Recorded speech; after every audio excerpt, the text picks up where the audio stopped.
Assalamualaikum warahmatullahi wabarakatuh. Konseling medik merupakan konseling yang dilakukan oleh petugas kesehatan yang umumnya adalah dokter yang bertujuan agar pasien atau keluarganya dapat mengambil keputusan akan tindakan yang akan dijalannya sehubungan dengan masalah kesehatan. Berikut adalah video konseling.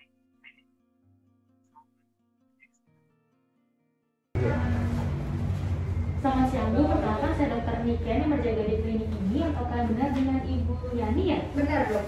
Usianya 27 tahun? Iya. Baik.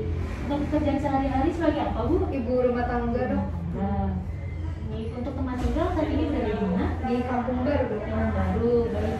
Ibu datang ke sini sendiri atau ditemani oleh siapa? Sama suami dok, tapi dia nunggu di luar. Sudah berkeluarga ya Bu berarti? Sudah. Sudah punya anak? Sudah dok, satu. Anak satu. Baik, kalau gitu saya akan menanyakan beberapa hal kepada Ibu, namun Ibu tidak perlu khawatir karena informasi yang Ibu sampaikan nantinya akan saya jaga kerahasiaannya. Atau Ibu bersedia? Bersedia dok. Bersedia ya Bu. Baik, Ibu datang ke sini tujuannya apa? Ini mau konsul aja sih dok. Baik, konsul ya. Baik Ibu datang ke sini kalau boleh tahu kenapa nih konsul apa? Iya dok, saya tuh kaget ya akhir-akhir ini kok berat badan saya tuh kayak udah gak wajar gitu dok. Awal-awal saya kira tuh masih normal-normal aja, tapi tuh pas ditimbang kok udah berlebih banget gitu. Baik, kalau boleh tahu nih dari awal sampai sekarang berat badannya berapa dan kira-kira mulai terlihat pertambahan berat badannya itu dari tahun ke tahun berapa? Awal-awal tuh saya masih 50-an ya dok, sebelum saya ngelahirin. Maksudnya pas udah ngelahirin tuh kayak beratnya tuh jadi 90-an gitu. Setelah ngelahirin sampai sekarang ini. Untuk melahirkannya waktu itu tahun berapa Bu? Udah 5 tahun yang lalu dok. 5 tahun yang lalu ya Bu. Baik, berarti untuk penambahan berat badannya dalam jangka waktu 5 tahun itu 40 kilo ya Bu. Nah, selain berat badan yang bertambah nih, ada keluhan-keluhan lain yang dirasakan? Iya dong, saya merasa tuh akhir-akhir ini jadi gampang banget keringetan gitu. Mending kalau dikit ya dok, tapi ini tuh udah banyak banget gitu. Kadang saya juga sampai nggak pede kayak gitu. Terus juga ditambah saya tuh gampang banget ngos-ngosan gitu dok, kayak terengah-engah gitu. Apalagi kalau misalkan lagi jalan pagi nih, baru sebentar jalan, terus udah ngos-ngosan, capek gitu. Terus ya udah, saya nggak jadi jalan pagi gitu. Oh baik, berarti sangat mengganggu ya Bu ya. Nah, dulu Ibu ada riwayat penyakit tertentu nggak Bu? Kayak misalkan pernah didiagnosis darah tinggi atau kencing manis dan sebagainya? Enggak sih dok, nggak ada. Oke ya. Nah, selain itu Ibu pernah ke dokter sebelumnya Bu? Udah pernah dikonsulin ini tentang ini? Belum pernah dok, baru ini dok, baru ini ya Bu. Karena kayak udah ngerasa risih banget gitu. Baik, kalau gitu untuk keluarga Ibu nih kira-kira ada yang penyakit keturunan Bu, seperti ada yang pernah menderita tekanan darah tinggi atau kelebihan berat badan atau kencing manis pada ayah atau ibu dari Ibu? Ada dok, kalau ayah saya itu dia tuh obesitas sama darah tinggi, sedangkan kalau ibu saya itu kencing manis dok. Baik, nah untuk Ibu nih sehari-hari apakah rutin berolahraga? Kalau saya jarang banget sih dok, karena kan pertama ngurus anak, terus rumah dan lain-lain gitu kan dok. Jadi kayak udah nggak ada aja waktu gitu buat olahraga. Pun sekalipun olahraga, misalkan kayak jalan pagi itu kan cepet capek tuh. Jadi pas lagi jalan itu kadang udah berhenti aja gitu, nggak dilanjutin lagi olahraganya. Baik, berarti dalam jangka waktu 1 minggu itu jarang sekali olahraga ya Bu? Iya. Nah, untuk pola makannya nih Bu, bagaimana? Apakah sering makan goreng-gorengan, makanan cepat saji, lalu apakah Ibu saat ini sering banyak makan sayur atau tidak? Saya suka banget sih dok sama gorengan, sama makanan-makanan yang instan gitu, karena lebih praktis kayak gitu. Baik, berarti sini makan makanan yang berlemak juga Iya. ya? Oke, baik. Catatan pemeriksaan yang telah dilakukan, ini saya menduga Ibu ada obesitas ya Bu. Nah, jadi di sini bisa kita lihat bersama-sama nih Bu. Nah, ini untuk obesitas. Jadi setelah dilakukan pemeriksaan tadi, untuk lingkar perut Ibu itu 102. Jadi yang mana untuk normalnya pada wanita ada 80 lingkarnya ya Bu, lingkar perutnya. Jadi di sini sudah kelebihan sebanyak 22 cm. Nah, selain itu juga tadi telah dilakukan pengukuran indeks massa tubuh, yang mana untuk pada normalnya itu adalah sekian Bu, dari 18,5 sampai 22,9. Tapi pada pengukuran Ibu di sini indeks massa tubuhnya 30. Jadi yang mana sudah tergolong ke dalam obesitas tipe 2 seperti itu Bu.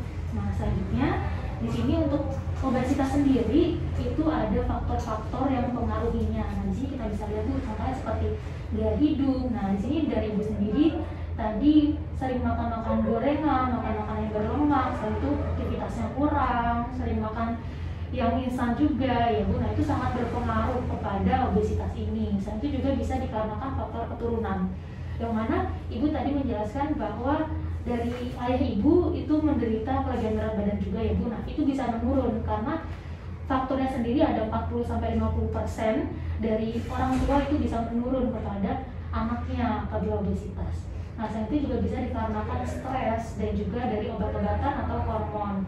Nah, yang mana apabila stres lalu ada obat-obatan itu bisa memacu penambahan nafsu makan gitu. Jadi bisa menyebabkan obesitas seperti itu Bu. Nah, selanjutnya di sini dampak dari obesitas sendiri sangat banyak. Bisa kita lihat di sini Bu. Nah, di sini salah satunya adalah tekanan darah tinggi, lalu bisa menyebabkan penyakit jantung. Di sini nanti penyakit jantung ini bisa menyebabkan pembuluh darahnya ini tersumbat dan menyebabkan stroke. Nanti juga bisa dampak-dampaknya lain. Di sini ada banyak ya Bu, nah kanker, lalu ada dislipidemia atau di sini kelebihan dari lemaknya seperti itu Bu, dan banyak penyakit lainnya. Nah, oleh karena itu perlu dilakukannya perubahan gaya hidup yang lebih cepat, lebih baik gitu Bu. Selain itu di sini kita bisa mulai. Nah, caranya ini Bu, kita bisa mulai yang pertama kita lakukan untuk perubahan pola makannya. Nah, ini bisa kita lihat untuk perubahan pola makan. Ini tips-tipsnya, ada olahraga ini untuk pengaturan pola makan. Jadi dikurangi yang berlemaknya, lalu untuk makannya itu saya biasakan untuk sarapan pagi dan jangan makan malam sebelum jam 8 gitu. Jadi makan malamnya ini maksimal jam 8 gitu ya Bu. Nah, selalu di sini olahraganya juga harus teratur dan perbanyak aktivitas fisik. Seperti bisa kita lakukan yang ringan-ringan itu olahraganya jogging, lalu berenang, naik turun tangga, lalu bisa juga bersepeda ya Bu. Tapi untuk olahraga seperti yang menyapu, mengepel, lalu beres-beres rumah itu tidak terhitung ya Bu. Selain itu juga di sini kita bisa selalu pantau untuk berat badannya. Jadi apabila Ibu punya timbangan, lebih baik saat setiap hari itu dilakukan pemantauan ya Bu. Nah, di sini kita bisa juga lakukan punya tekad yang kuat gitu untuk melakukan penurunan berat badan ini gitu, karena ini sangat mempengaruhi Bu. Selain itu juga bisa dikonsulkan kepada ahlinya seperti itu Bu. Saya sangat paham Bu, kalau menurunkan berat badan itu tidaklah mudah, bahkan tergolong sangat sulit. Tapi ini sebenarnya adalah hal yang sangat penting untuk kesehatan Ibu saat ini maupun untuk kedepannya. Saya akan membantu Ibu dalam merencanakan program untuk kedepannya Ibu, supaya bisa menangani masalah Ibu ini. Jadi Ibu tidak perlu khawatir. Nah, sekarang menurut Ibu bagaimana? Apakah dari dalam Ibu sendiri sudah siap untuk melakukan perubahan ini? Sebenarnya mah saya siap aja ya Dok, karena kan emang saya nggak mau gitu kayak gini lagi. Tapi saya bingung Dok, kedepannya nih apa aja gitu yang harus saya lakukan. Nah, apabila Ibu sudah siap, sebenarnya faktor utamanya yaitu kita harus memiliki tekad yang kuat terlebih dahulu ya Bu. Nah, apabila Ibu sudah ada tekad yang kuat, kedepannya bisa saya bantu dampingi untuk program apa saja yang harus dilakukan. Selain itu juga Ibu bisa meminta bantuan dari suami maupun dari keluarga Ibu untuk support selama menjalani program ini. Bagaimana, apakah Ibu bersedia? Bersedia Dok, jadi saya harus gimana Dok? Baik, mungkin pertama-tama yang bisa kita lakukan pada program ini adalah mengubah pola makan dan memperbanyak aktivitas fisik ya Bu.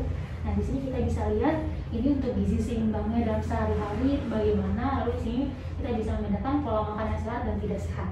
Untuk pola makan yang sehat antara lain bisa memperbanyak buah-buahan dan sayur-sayuran. Selanjutnya di sini kita bisa memperbanyak untuk minum air putih. Lalu di sini untuk yang buah-buahan tadi bisa dijadikan jus tapi tanpa gula ya Bu.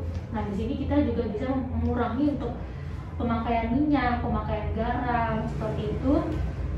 Memperbanyak juga untuk proteinnya seperti makan makanan daging. Nah di sini sudah ada Bu untuk gram-gramnya per hari, jadi bisa Ibu lihat di sini. Lalu selain itu juga bisa dibantu dengan aktivitas fisik yang ringan-ringan terlebih dahulu, tidak lupa seperti bersepeda tadi, lalu berenang, bisa naik turun tangga juga.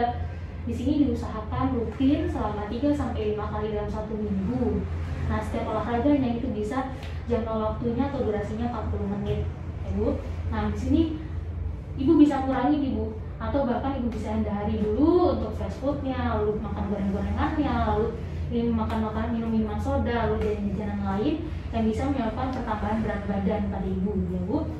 Baik. Nah, selanjutnya di sini bagaimana Bu? Apakah Ibu menyanggupi untuk program-program ini? Insya Allah saya akan usahakan.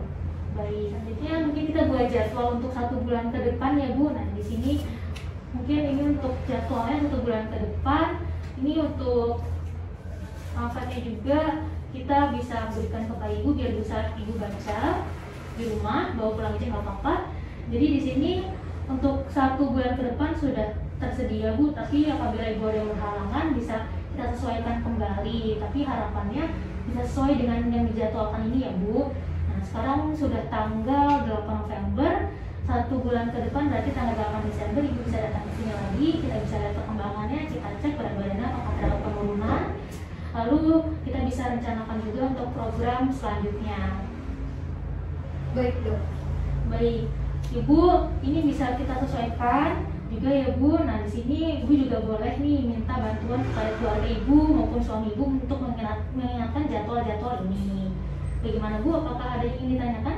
Sudah cukup Dok, sudah cukup jelas. Baik, mungkin saya ingatkan kembali hal-hal penting yang perlu Ibu ingat.